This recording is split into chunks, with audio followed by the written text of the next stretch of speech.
An extract from Crash Test Doctors, written and read by Himmi Kari. D is for danger. The first thing you have to remember is that the medical alphabet starts with D. Forget the ABC of airway, breathing, and circulation. Those come later. First, you need to go through 15 heart-stopping seconds of DRS, danger, response, and shouting. Go on then. Look around the hospital bed. Is it safe to approach the dead patient? No trailing electric cords from the heart monitor ready to trip you up. Good. Move on. Look for R, a response. Hello, can you hear me?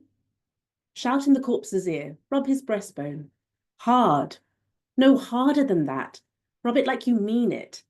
Rub it like the friction will pull him away from the dead and back to the living. Rub it like it will save your life as well as his. Nothing? Get on with S then. Shout for help. Can I get some help in here? Pull the alarm and bring them in.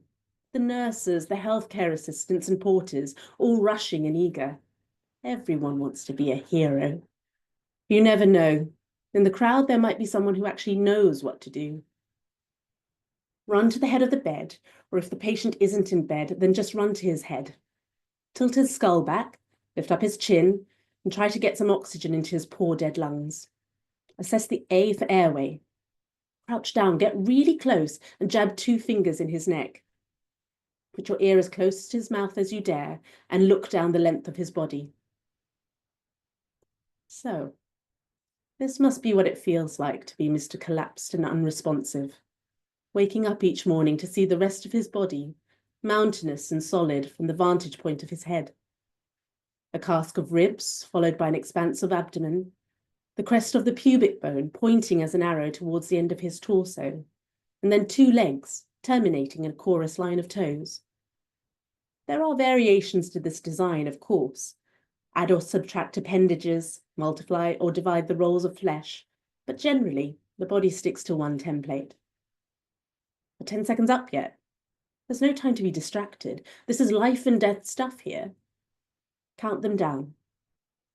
10, 9, 8, 7, 6, 5, 4, 3, 2, 1. The simplest, shortest span of time will loop into an eternity as you stand there, thinking of what to do next. Is that a pulse? Don't mistake a jittery throbbing in your own fingers for a dead man's heartbeat. If in doubt, get going with CPR. Every second of downtime means the death of hundreds of thousands of heart cells and yet more neurons.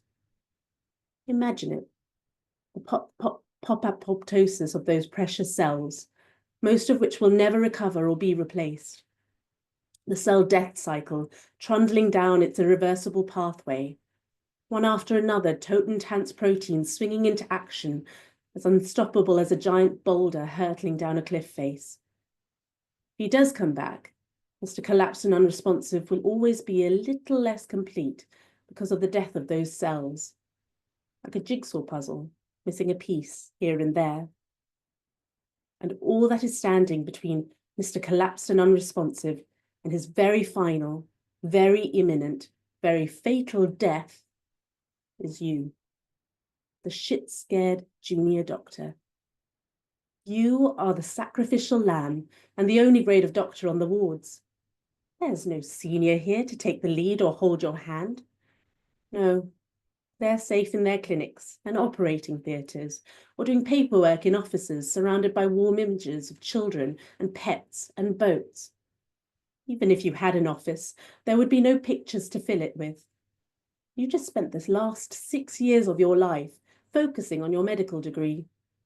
There was precious little time for anything else. You have been in a full-time relationship with medicine for as long as you can remember. There is even less time now that you've started working, and less time still for Mr. Collapsed and Unresponsive. You're scared. In your whole life, you have never been more scared than you are right now, because at this moment, it is not your life that you are scared for, it is someone else's. You are suddenly, totally, terribly responsible It is such an enormous thing that you cannot think. There's so much adrenaline flooding through you that you cannot even hear anymore. The world is on terrifying mute. The only sense that is working is your vision. All you can see are everyone else's eyes looking at you, waiting for your instruction. What do we do, Doctor? Everyone's eyes are trained on you, except for those of the dead person under your fingertips. What do we do, Doctor? They ask again. The fuck do you do? Deep breath. Here you go.